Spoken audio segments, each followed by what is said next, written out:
आइए सुनते हैं मुंशी प्रेमचंद की कहानी विद्रोही। आज 10 साल से जब्त कर रहा हूं, अपने इस नन्हे से हृदय में अग्नि का दहकता हुआ कुंड छिपाए बैठा हूं। संसार में कहीं शांति होगी, कहीं सैर तमाशे होंगे, कहीं मनोरंजन की वस्तुएं होंगी। मेरे लिए तो अब यही अग्नि राशि है और कुछ नहीं। जीवन की सारी अभिलाषाएं इसी में जलकर राख हो गईं। किससे अपनी मनोव्यथा कहूं? फायदा ही क्या? जिसके भाग्य में रुदन अनंत रुदन हो, उसका मर जाना ही अच्छा। मैंने पहली बार तारा को उस वक्त देखा जब मेरी उम्र 10 साल की थी। मेरे पिता आगरे के अच्छे डॉक्टर थे।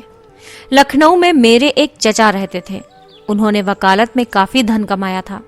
मैं उन दिनों चचा ही के साथ रहता था। चचा के कोई संतान न थी, इसलिए मैं ही उनका वारिस था।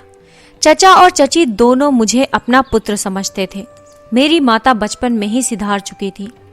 मात्र स्नेह का जो कुछ प्रसाद मुझे मिला वो चची ही की भिक्षा थी। वही भिक्षा मेरे उस मात्र प्रेम से वंचित बालपन की सारी विभूति थी। चचा साहब के पड़ोस में हमारी बिरादरी के एक बाबू साहब और रहते थे। वो रेलवे विभाग में किसी अच्छे ओहदे पर थे। 200-250 रुपए पाते थे। नाम था विमल चंद्र। तारा उन्हीं की पुत्री थी। उस वक्त उसकी उम्र 5 साल की होगी। बचपन का वो दिन आज भी आंखों के सामने है, जब तारा एक फ्रॉक पहने बालों में एक गुलाब का फूल गूथे हुए मेरे सामने आकर खड़ी हो गई। कह नहीं सकता क्यों मैं उसे देखकर झेंप सा गया। मुझे वो देव कन्या सी मालूम हुई, जो उषा काल के सौरभ और प्रकाश से रंजित आकाश से उतर आई हो। उस दिन से तारा अक्सर मेरे घर आती। उसके घर में खेलने की जगह न थी। चचा साहब के घर के सामने लंबा चौड़ा मैदान था, वहीं वो खेला करती। धीरे धीरे मैं भी उससे मानूस हो गया। मैं जब स्कूल से लौटता तो तारा दौड़कर मेरे हाथों से किताबों का बस्ता ले लेती। जब मैं स्कूल जाने के लिए गाड़ी पर बैठता तो वो भी आकर मेरे साथ बैठ जाती। एक दिन उसके सामने चची ने चचा जी से कहा, तारा को मैं अपनी बहू बनाऊंगी। क्यों कृष्णा, तू तारा से ब्याह करेगा? मैं मारे शर्म के बाहर भाग गया, लेकिन तारा वहीं खड़ी रही, मानो चची ने उसे मिठाई देने को बुलाया हो। उस दिन से चचा और चची में अक्सर यही चर्चा होती, कभी सलाह के ढंग से, कभी मजाक के ढंग से। उस अवसर पर मैं तो शर्माकर बाहर भाग जाता था, पर तारा खुश होती थी। दोनों परिवारों में इतना घराव था कि इस संबंध का हो जाना कोई असाधारण बात न थी। तारा के माता पिता को तो इसका पूरा विश्वास था कि तारा से मेरा विवाह होगा। मैं जब उनके घर जाता तो मेरी बड़ी आवभगत होती। तारा की माँ उसे मेरे साथ छोड़कर किसी बहाने से टल जाती थी। किसी को अब इसमें शक न था कि तारा ही मेरी हृदयेश्वरी होगी। एक दिन उस सरला ने मिट्टी का एक घरौंदा बनाया। मेरे मकान के सामने नीम का पेड़ था। उसी की छांव में वो घरौंदा तैयार हुआ। उसमें कोई जरा जरा से कमरे थे, कई मिट्टी के बर्तन, एक नन्ही सी चारपाई थी। मैंने जाकर देखा तो तारा घरौंदा बनाने में तन्मय हो रही थी। मुझे देखते ही दौड़कर मेरे पास आई और बोली, कृष्णा चलो हमारा घर देखो, मैंने अभी बनाया है। घरौंदा देखा तो हंसकर बोला, इसमें कौन रहेगा तारा? तारा ने ऐसा मुंह बनाया मानो ये व्यर्थ का प्रश्न था। बोली, क्यों, हम और तुम कहाँ रहेंगे? जब हमारा तुम्हारा विवाह हो जाएगा तो हम लोग इसी घर में आकर रहेंगे। वो देखो, वो तुम्हारी बैठक है, तुम यहीं बैठकर पढ़ोगे। दूसरा कमरा मेरा है, इसमें बैठकर मैं गुड़िया खेलूंगी। मैंने हंसी करके कहा, क्यों, क्या मैं सारी उम्र पढ़ता ही रहूंगा और तुम हमेशा गुड़िया ही खेलती रहोगी? तारा ने मेरी तरफ इस ढंग से देखा जैसे मेरी बात नहीं समझी। पगली जानती थी कि जिंदगी खेलने और हंसने ही के लिए है। ये न जानती थी कि एक दिन हवा का एक झोंका आएगा और इस घरौंदे को उड़ा ले जाएगा, और इसी के साथ हम दोनों भी कहीं से कहीं जा उड़ेंगे। इसके बाद मैं पिताजी के पास चला आया और कई साल पढ़ता रहा। लखनऊ की जलवायु मेरे अनुकूल न थी, या पिताजी ने मुझे अपने पास रखने के लिए ये बहाना किया था, मैं निश्चय नहीं कह सकता। इंटरमीडिएट तक मैं आगरे ही में पढ़ा, लेकिन चचा साहब के दर्शनों के लिए बराबर जाता रहता था। हर एक तातील में लखनऊ अवश्य जाता, और गर्मियों की छुट्टी तो पूरी लखनऊ ही में कटती थी। एक छुट्टी गुजरते ही दूसरी छुट्टी आने के दिन गिने जाने लगते थे। अगर मुझे एक दिन की भी देर हो जाती तो तारा का पत्र आ पहुंचता। बचपन के उस सरल प्रेम में अब जवानी का उत्साह और उन्माद था। वे प्यारे दिन क्या भूल सकते हैं?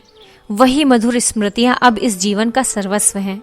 हम दोनों रात को सबकी नजरें बचाकर मिलते और हवाई किले बनाते। इससे कोई ये ना समझे कि हमारे मन में पाप था, कदापि नहीं। हमारे बीच में एक भी ऐसा शब्द, एक भी ऐसा संकेत ना आने पाता जो हम दूसरों के सामने न कर सकते, जो उचित सीमा के बाहर होते। ये केवल वो संकोच था जो इस अवस्था में हुआ करता है। शादी हो जाने के बाद भी तो कुछ दिनों तक स्त्री और पुरुष बड़ों के सामने बात करते लजाते हैं। हाँ, जो अंग्रेजी सभ्यता के उपासक हैं, उनकी बात मैं नहीं चलाता। वे तो बड़े लोगों के सामने आलिंगन और चुंबन तक करते हैं। हमारी मुलाकातें दोस्तों की मुलाकातें होती थी। कभी ताश की बाजी होती, कभी साहित्य की चर्चा, कभी स्वदेश सेवा के मंसूबे बंधते, कभी संसार यात्रा के। क्या कहूँ, तारा का हृदय कितना पवित्र था। अब मुझे ज्ञात हुआ कि स्त्री कैसे पुरुष पर नियंत्रण कर सकती है, कुत्सित को कैसे पवित्र बना सकती है। एक दूसरे से बातें करने में, एक दूसरे के सामने बैठे रहने में हमें असीम आनंद होता था। फिर प्रेम की बातों की जरूरत वहां होती है जहां अपने अखंड अनुराग, अपनी अतुल निष्ठा, अपने पूर्ण आत्मसमर्पण का विश्वास दिलाना होता है। हमारा संबंध तो स्थिर हो चुका था, केवल रस्में बाकी थी। वो मुझे अपना पति समझती थी, मैं उसे अपनी पत्नी समझता था। ठाकुर जी का भोग लगाने के पहले थाल के पदार्थों में कौन हाथ लगा सकता है? हम दोनों में कभी कभी लड़ाई भी होती थी और कई कई दिनों तक बातचीत की नौबत ना आती। लेकिन ज्यादती कोई करे, मनाना उसी को पड़ता था। मैं जरा सी बात पर तिनक जाता था। वो हंसमुख थी, बहुत ही सहनशील, लेकिन उसके साथ ही मानिनी भी परले सिरे की। मुझे खिलाकर भी खुद ना खाती, मुझे हंसा कर भी खुद ना हंसती। इंटरमीडिएट पास होते ही मुझे फौज में एक जगह मिल गई। उस विभाग के अफसरों में पिताजी का बड़ा मान था। मैं सार्जेंट हो गया और सौभाग्य से लखनऊ ही में मेरी नियुक्ति हुई। मुंह मांगी मुराद पूरी हुई, मगर विधिवाम कुछ और ही षड्यंत्र रच रहा था। मैं तो इस ख्याल में मगन था कि कुछ दिनों में तारा मेरी होगी। उधर एक दूसरा ही गुल खिल गया। शहर के एक नामी रईस ने चचा जी से मेरे विवाह की बात छेड़ दी और 8,000 रुपए दहेज का वचन दिया। चचा जी के मुंह से लार टपक पड़ी। सोचा, ये आशातीत रकम मिलती है, इसे कैसे छोड़ूं? विमल बाबू की कन्या का विवाह कहीं ना कहीं हो ही जाएगा। उन्हें सोचकर जवाब देने का वादा करके विदा किया और विमल बाबू को बुलाकर बोले, आज चौधरी साहब कृष्णा की शादी की बातचीत करने आए थे। आप तो उन्हें जानते होंगे, अच्छे रईस हैं, 8,000 रुपए दे रहे हैं। मैंने कह दिया है, सोच कर जवाब दूंगा। आपकी क्या राय है, ये शादी मंजूर कर लूं? विमल बाबू ने चकित होकर कहा, ये आप क्या फरमाते हैं? कृष्णा की शादी तो तारा से ठीक हो चुकी है ना? चचा साहब ने अनजान बनकर कहा, ये तो मुझे आज मालूम हो रहा है। किसने ठीक की है ये शादी? आपसे तो मुझसे इस विषय में कोई भी बातचीत नहीं हुई। विमल बाबू जरा गर्म होकर बोले, जो बात आज 10-12 साल से सुनता हूं, क्या उसकी तस्दीक भी करनी चाहिए थी? मैं तो इसे तय समझे बैठा हूं। मैं ही क्या, सारा मोहल्ला तय समझ रहा है। चचा साहब ने बदनामी के भय से जरा दबकर कहा, भाई साहब, हक तो ये है कि मैं जब कभी इस संबंध की चर्चा करता था दिल्लगी के तौर पर, लेकिन खैर, मैं आपको निराश नहीं करना चाहता। आप मेरे पुराने मित्र हैं, मैं आपके साथ सब तरह की रियायत करने को तैयार हूं। मुझे 8,000 मिल रहे हैं, आप मुझे 7,000 दीजिए, 6,000 ही दीजिए। विमल बाबू ने उदासीन भाव से कहा, आप मुझसे मजाक कर रहे हैं या सचमुच दहेज मांग रहे हैं? मुझे यकीन नहीं आता। चचा साहब ने माथा सिकोड़ कर कहा, इसमें मजाक की तो कोई बात नहीं। मैं आपके सामने चौधरी से बातें कर सकता हूं। विमल बाबू, आपने तो यह नया प्रश्न छेड़ दिया। मुझे तो स्वप्न में भी गुमान न था कि हमारे और आपके बीच में यह प्रश्न खड़ा होगा। ईश्वर ने आपको बहुत कुछ दिया है, 10-5 हजार में आपका कुछ न बनेगा। हाँ, ये रकम मेरी सामर्थ्य से बाहर है। मैं तो आपसे दया ही की भिक्षा मांग सकता हूँ। आज 10-12 साल से हम कृष्णा को अपना दामाद समझते आ रहे हैं। आपकी बातों से भी कई बार इसकी तस्दीक हो चुकी है। कृष्णा और तारा में जो प्रेम है वो आपसे छिपा नहीं है। ईश्वर के लिए थोड़े से रुपयों के वास्ते कई जनों का खून न कीजिए। चचा साहब ने धृष्टता से कहा, विमल बाबू, मुझे खेद है कि मैं इस विषय में और नहीं दब सकता। विमल बाबू जरा तेज होकर बोले, आप मेरा गला घोट रहे हैं। चचा, आपको मेरा एहसान मानना चाहिए कि कितनी रियायत कर रहा हूं। विमल, क्यों ना हो, आप मेरा गला घोटे और मैं आपका एहसान मानूं। मैं इतना उदार नहीं हूं। अगर मुझे मालूम होता कि आप इतने लोभी हैं तो आपसे दूर ही रहता। मैं आपको सज्जन समझता था। अब मालूम हुआ कि आप भी कौड़ियों के गुलाम हैं। जिसकी निगाह में मुरव्वत नहीं, जिसकी बातों का कोई विश्वास नहीं, उसे मैं शरीफ नहीं कह सकता। आपको अख्तियार है कृष्णा बाबू की शादी चाहे जहां करें, लेकिन आपको हाथ न मलना पड़े तो कहिएगा। तारा का विवाह तो कहीं ना कहीं हो ही जाएगा, और ईश्वर ने चाहा तो किसी अच्छे ही घर में होगा। संसार में सज्जनों का अभाव नहीं है, मगर आपके हाथ अपयश के सिवा और कुछ ना लगेगा। चचा साहब ने त्योरियां चढ़ाकर कहा, अगर आप मेरे घर में ना होते तो इस अपमान का कुछ जवाब देता। विमल बाबू ने छड़ी उठा ली और कमरे से बाहर जाते हुए कहा, आप मुझे क्या जवाब देंगे? आप जवाब देने के योग्य ही नहीं हैं। उसी दिन शाम को जब मैं बैरक से आया और जलपान करके विमल बाबू के घर जाने लगा तो चची ने कहा, कहाँ जाते हो? विमल बाबू और तुम्हारे चाचा जी से आज एक झड़प हो गई। मैंने ठिठक कर ताज्जुब के साथ कहा, झड़प हो गई? किस बात पर? चची ने सारा का सारा वृत्तांत कह सुनाया और विमल जी को जितने काले रंगों में रंग सकी रंगा। तुमसे क्या कहूं बेटा, ऐसा मुंहफट तो आदमी ही नहीं देखा। हजारों ही गालियां दी, लड़ने पर आमादा हो गया। मैंने 1 मिनट तक सन्नाटे में खड़े रहकर कहा, अच्छी बात है, वहां न जाऊंगा, बैरक जा रहा हूं। चची बहुत रोई चिल्लाई, पर मैं एक क्षण भी न ठहरा। ऐसा जान पड़ता था जैसे कोई मेरे हृदय में भाले भोंक रहा है। घर से बैरक तक पैदल जाने में शायद मुझे 10 मिनट से ज्यादा न लगे होंगे। बार बार जी झुंझलाता था। चचा साहब पर नहीं, विमल बाबू पर भी नहीं, केवल अपने ऊपर। क्यों मुझ में इतनी हिम्मत नहीं है कि जाकर चचा साहब से कह दूं कि कोई मुझे लाख रुपए भी दे तो शादी ना करूंगा। मैं क्यों इतना डरपोक, इतना तेजहीन, इतना दब्बू हो गया? इसी क्रोध में मैंने पिताजी को एक पत्र लिखा और वो सारा वृत्तांत सुनाने के बाद अंत में लिखा, मैंने निश्चय कर लिया है कि कहीं और शादी ना करूंगा, चाहे मुझे आपकी अवज्ञा ही क्यों ना करनी पड़े। उस आवेश में ना जाने क्या क्या लिख गया, अब याद भी नहीं। इतना ही याद है कि 10-12 पन्ने 10 मिनट में लिख डाले थे। संभव होता तो मैं ये सारी बातें तार से भेजता। 3 दिन मैंने बड़ी व्यग्रता के साथ काटे। उसका केवल अनुमान किया जा सकता है। सोचता, तारा हमें अपने मन में कितना नीच समझ रही होगी। कई बार जी में आया कि चलकर उसके पैरों पर गिर पड़ूं और कहूं, देवी मेरा अपराध क्षमा करो। चचा साहब के कठोर व्यवहार की परवाह न करो, मैं तुम्हारा था और तुम्हारा हूं।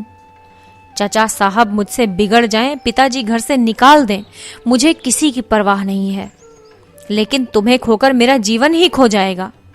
तीसरे दिन पत्र का जवाब आया। रही सही आशा भी टूट गई। वही जवाब था जिसकी मुझे शंका थी। लिखा था, भाई साहब मेरे पूज्य हैं, उन्होंने जो निश्चय किया है उसके विरुद्ध मैं एक शब्द भी मुंह से नहीं निकाल सकता, और तुम्हारे लिए भी यही उचित है कि उन्हें नाराज ना करो। मैंने उस पत्र को फाड़कर पैरों से कुचल दिया और उसी वक्त विमल बाबू के घर की तरफ चला। उस वक्त अगर कोई मेरा रास्ता रोक लेता, मुझे धमकाता कि उधर मत जाओ, तो भी मैं विमल बाबू के पास जाकर ही दम लेता और आज मेरा जीवन कुछ और ही होता। पर वहां मना करने वाला कौन बैठा था? कुछ दूर चलकर हिम्मत हार बैठा, लौट पड़ा। कह नहीं सकता क्या सोचकर लौटा। चचा साहब की अप्रसन्नता का मुझे रत्ती भर भी भय न था। उनकी अब मेरे दिल में जरा भी इज्जत ना थी। मैं उनकी सारी संपत्ति को ठुकरा देने को तैयार था। पिताजी के नाराज हो जाने का भी डर न था। संकोच केवल ये था, कौन मुंह लेकर जाऊं? आखिर मैं उन्हीं चचा का भतीजा तो हूं। विमल बाबू मुझसे मुखातिब ना हुए या जाते ही जाते दुत्कार दिया तो मेरे लिए डूब मरने के सिवा और क्या रह जाएगा? सबसे बड़ी शंका ये थी कि कहीं तारा ही मेरा तिरस्कार कर बैठे तो मेरी क्या गति होगी। हाय तारा, निष्ठुर तारा, अबोधा तारा, अगर तूने उस वक्त 2 शब्द लिखकर मुझे तसल्ली दे दी होती तो आज मेरा जीवन कितना सुखमय होता। तेरे मौन ने मुझे मटिया मेट कर दिया, सदा के लिए, सदा के लिए। 3 दिन मैंने फिर अंगारों पर लोट लोट कर काटे। ठान लिया था कि अब किसी से न मिलूंगा। सारा संसार मुझे अपना शत्रु सा दिखता था। तारा पर भी क्रोध आता था। चाचा साहब की तो सूरत से मुझे घृणा हो गई थी। मगर तीसरे दिन शाम को चचा जी का रुक्का पहुंचा। मुझसे आकर मिल जाओ। जी मैं तो आया, लिख दूं, मेरा आपसे कोई संबंध नहीं, आप समझ लीजिए मैं मर गया। मगर फिर उनके स्नेह और उपकारों की याद आ गई। खरी खरी सुनाने का भी अच्छा अवसर मिल रहा था। हृदय में युद्ध का नशा और जोश भरे हुए मैं चचा जी की सेवा में पहुंच गया। चचा जी ने मुझे सिर से पैर तक देखा और कहा कि आजकल तुम्हारी तबीयत अच्छी नहीं है। आज राय साहब सीताराम तशरीफ लाए थे, तुमसे कुछ बातें करना चाहते हैं। कल सवेरे मौका मिले तो चले आना, या तुम्हें लौटने की जल्दी ना हो तो मैं इसी वक्त बुला भेजूं।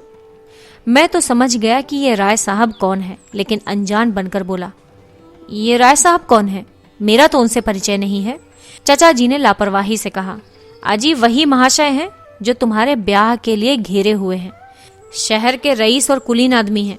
लड़की भी बहुत अच्छी है, कम से कम तारा से कई गुना अच्छी। मैंने हाँ कर लिया है। तुम्हें भी जो बात पूछनी है उनसे पूछ लो।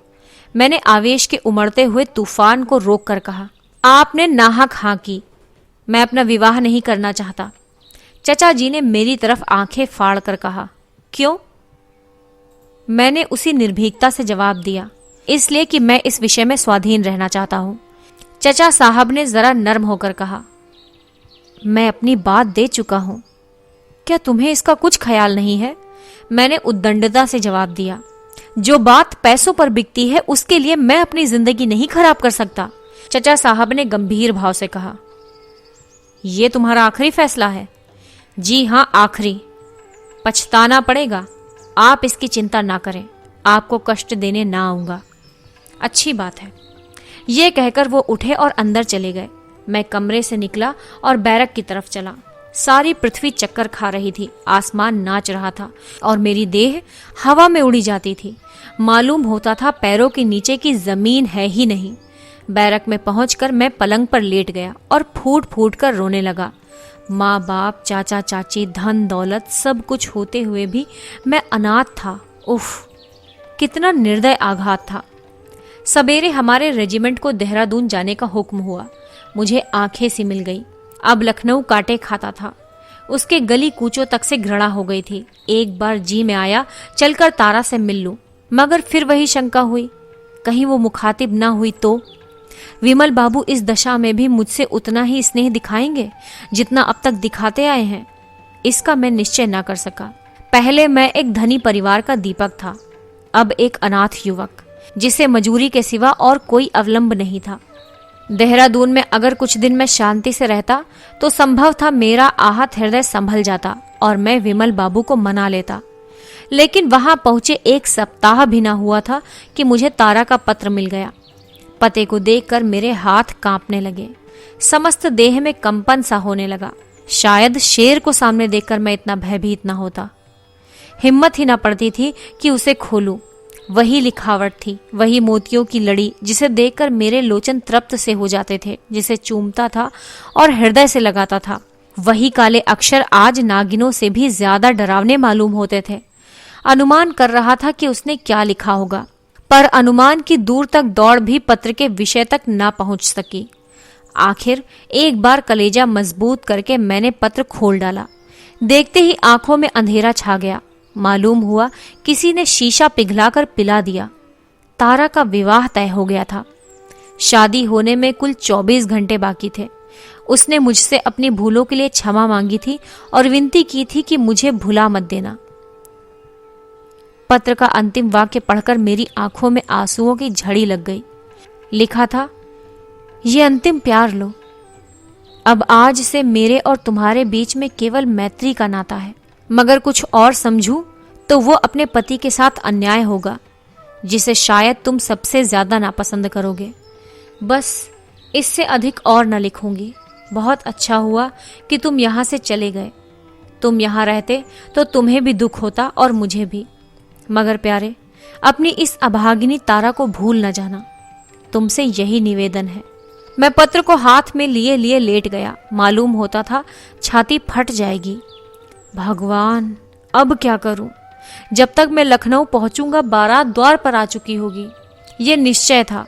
लेकिन तारा के अंतिम दर्शन करने की प्रबल इच्छा को मैं किसी तरह न रोक सकता था। वही अब जीवन की अंतिम लालसा थी। मैंने जाकर कमांडिंग ऑफिसर से कहा, मुझे एक बड़े जरूरी काम से लखनऊ जाना है, 3 दिन की छुट्टी चाहता हूं। साहब ने कहा, अभी छुट्टी नहीं मिल सकती, मेरा जाना जरूरी है, तुम नहीं जा सकते। मैं किसी तरह नहीं रुक सकता, तुम किसी तरह नहीं जा सकते। मैंने और अधिक आग्रह न किया, वहां से चला आया। रात की गाड़ी से लखनऊ जाने का निश्चय कर लिया। कोर्ट मार्शल का अब मुझे जरा भी डर न था। जब मैं लखनऊ पहुंचा तो शाम हो गई थी। कुछ देर तक मैं प्लेटफॉर्म से दूर खड़ा खूब अंधेरा हो जाने का इंतजार करता रहा। तब अपनी किस्मत के नाटक का सबसे भीषण कांड देखने चला। बारात द्वार पर आ गई थी। गैस की रोशनी हो रही थी। बाराती लोग जमा थे। हमारे मकान की छत तारा की छत से मिली हुई थी। रास्ता मर्दाने कमरे की बगल से था। चचा साहब शायद कहीं सैर करने गए हुए थे। नौकर चाकर सब बारात की बहार देख रहे थे। मैं चुपके से जीने पर चढ़ा और छत पर जा पहुंचा। वहां उस वक्त बिल्कुल सन्नाटा था। उसे देखकर मेरा दिल भर आया। हाय, यही वो स्थान है जहां हमने प्रेम के आनंद उठाए थे। यही मैं तारा के साथ बैठकर जिंदगी के मंसूबे बांधता था। यही स्थान मेरी आशाओं का स्वर्ग और मेरे जीवन का तीर्थ था। इस जमीन का एक एक अणु मेरे लिए मधुर स्मृतियों से पवित्र था। पर हाय, मेरे हृदय की भांति आज वो भी उजाड़ सुनसान अंधेरा था।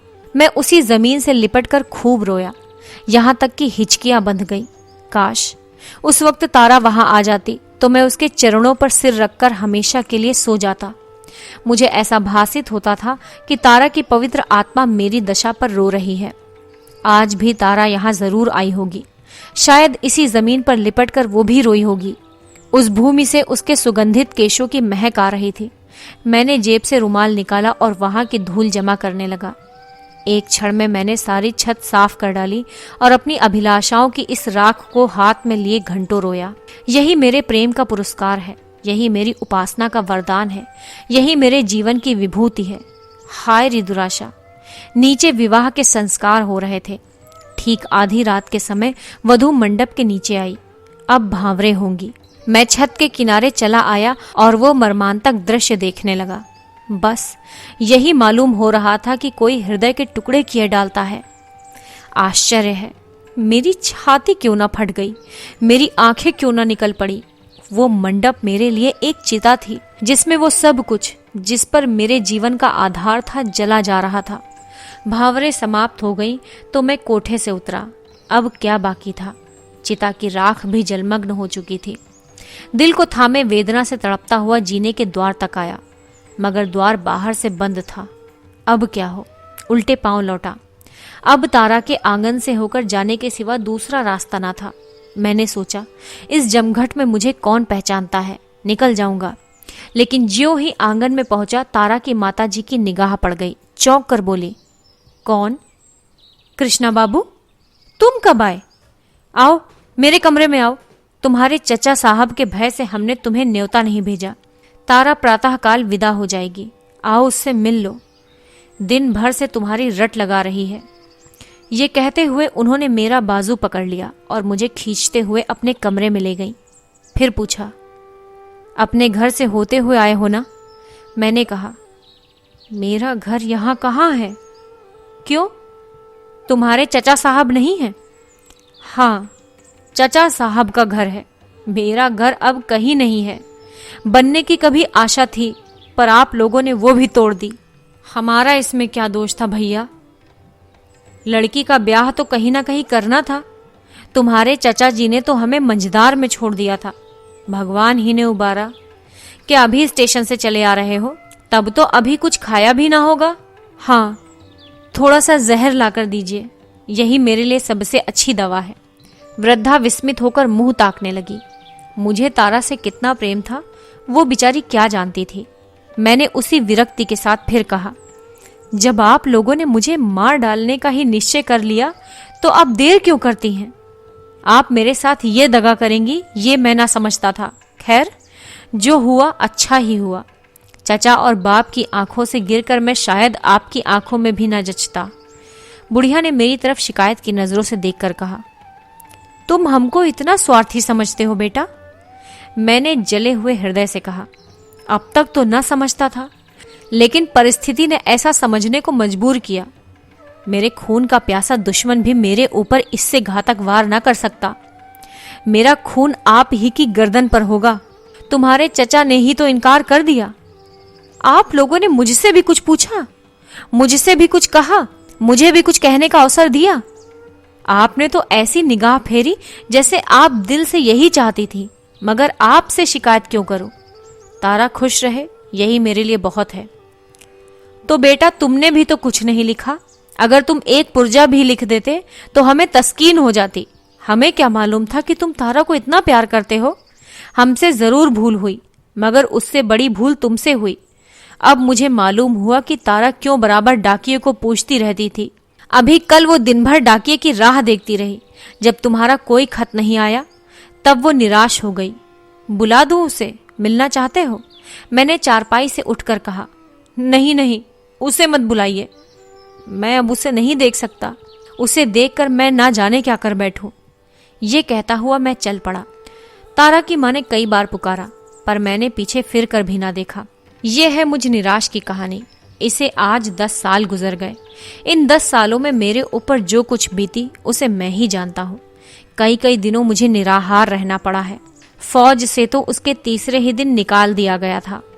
अब मारे मारे फिरने के सिवा मुझे कोई काम नहीं। पहले तो काम मिलता ही नहीं, और अगर मिल भी गया तो मैं टिकता नहीं। जिंदगी पहाड़ हो गई थी। किसी बात की रुचि नहीं रही। आदमी की सूरत से दूर भागता हूँ। तारा प्रसन्न है। 3-4 साल हुए एक बार मैं उसके घर गया था। उसके स्वामी ने बहुत आग्रह करके बुलाया था, बहुत कस्में दिलाई। मजबूर होकर गया। वो कली अब खिलकर फूल हो गई है। तारा मेरे सामने आई। उसका पति भी बैठा हुआ था। मैं उसकी तरफ ताक ना सका। उसने मेरे पैर खींच लिए। मेरे मुंह से एक शब्द भी ना निकला।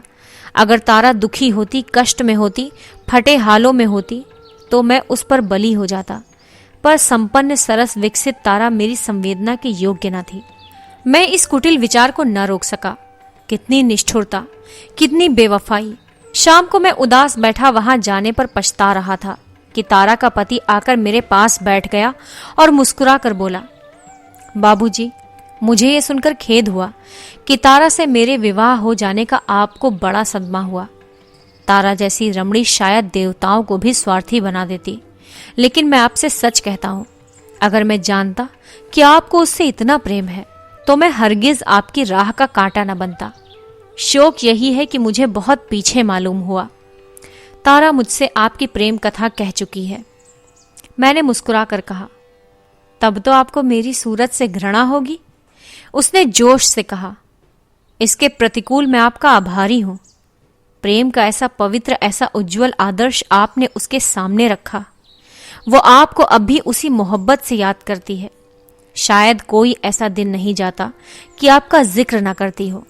आपके प्रेम को वो अपनी जिंदगी की सबसे प्यारी चीज समझती है। आप शायद समझते हो कि उन दिनों को याद करके उसे दुख होता होगा। बिल्कुल नहीं, वही उसके जीवन की सबसे मधुर स्मृतियां हैं। वो कहती है, मैंने अपने कृष्णा को तुम में पाया है। मेरे लिए इतना ही काफी है। आप सुन रहे थे मुंशी प्रेमचंद की कहानी विद्रोही। जल्द ही एक नई कहानी के साथ आपके सामने उपस्थित होंगे। अगर आपको ये कहानी पसंद आई है तो इसे लाइक कीजिए, अपने साहित्य प्रेमी मित्रों के साथ शेयर कीजिए और इस चैनल को जरूर सब्सक्राइब कीजिए। धन्यवाद।